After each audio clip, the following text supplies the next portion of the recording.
কুলতলির মইপিঠে সেখানেও আবার বাঘের আতঙ্ক তৈরি হয়েছে। বৈকুণ্ঠপুর পঞ্চায়েতের শ্রীকান্তপল্লী সংলগ্ন যে জঙ্গল, সেই জঙ্গলে বাঘের পায়ের ছাপ দেখেছেন গ্রামবাসীরা, আর সেটা থেকেই তারা বলছেন যে বাঘ জঙ্গলে চলে এসেছে। মইপিঠের কিশোরী মোহনপুর জঙ্গলের মধ্যেই বাঘ লুকিয়ে আছে বলে গ্রামবাসীরা মনে করছেন।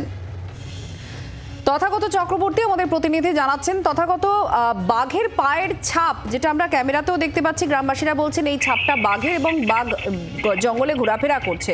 বন দপ্তর কি বলছে?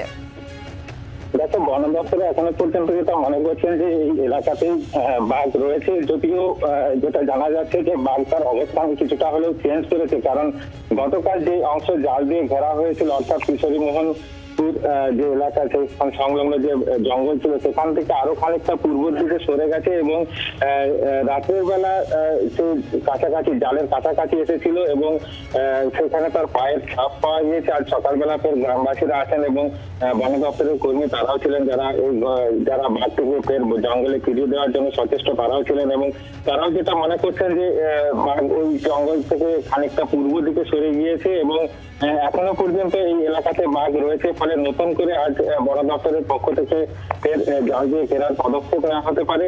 তবে বন দপ্তর প্রাথমিকভাবে এখনো পর্যন্ত তারা খাঁচা পাতার কাজ শুরু করেননি। তারা প্রাথমিকভাবে যেটা চাইছেন যে বাঘ যাতে ফের গভীর জঙ্গলে ফিরে যায়, সেই জন্য তারা একাধিক পদক্ষেপ নিচ্ছেন এবং পাশাপাশি প্রশাসনের পক্ষ থেকে গ্রামবাসীদের সতর্ক করা হচ্ছে তারা যাতে কোনোভাবে এই মুহূর্তে জঙ্গলের মধ্যে না যান, কারণ অনেকেই কিন্তু প্রত্যেকদিন তারা মাছ বা কাঁকড়া ধরার জন্য জঙ্গলের সংলগ্ন যে নদী সেই এলাকায় যান।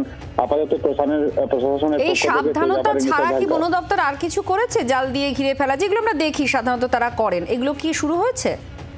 দেখো, জাল দিয়ে ঘেরার কাজ গতকালই হয়েছে, বেশ খানিকটা অংশ কিন্তু জাল দিয়ে ঘিরে ফেলা হয়েছিল এবং যাতে লোকালয়ের মধ্যে বাঘ ঢুকতে না পারে। তবে জাল সংলগ্ন যে এলাকা সেই এলাকাতে কিন্তু বাঘের ছাপ আজ সকালবেলা লক্ষ্য করা গিয়েছে।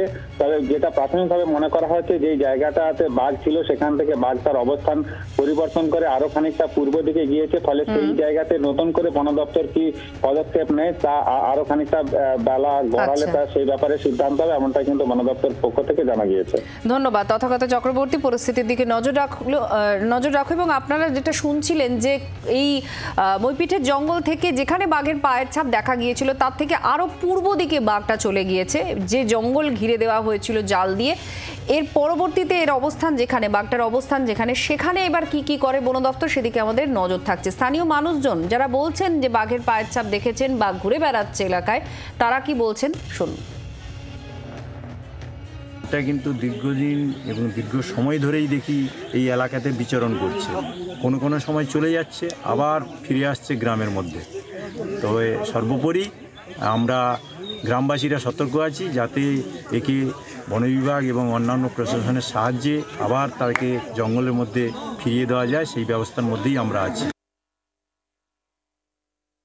প্রচণ্ড আতঙ্কতে আছে, এখন হচ্ছে কেউ বাড়িতে বেরোতে পারছে না, শুধু এই 10-15 জন একসঙ্গে করে জড়ো হয়ে ওই পাউড়িগুলো দেখা বা বাঘটা কোথায় গেছে হাঁটার পরে আবার হচ্ছে কি ঘুরে অন্য জায়গায় সরে চলে গেছে কি আছে ওইটা দেখার জন্য সবাই এখন হচ্ছে, কিন্তু আছে কেউ বাউন্ডারি থেকে লাড়ছে না নদীতে। বাংলার আওয়াজ, বাঙালির আবেগ, জি 24 ঘন্টা।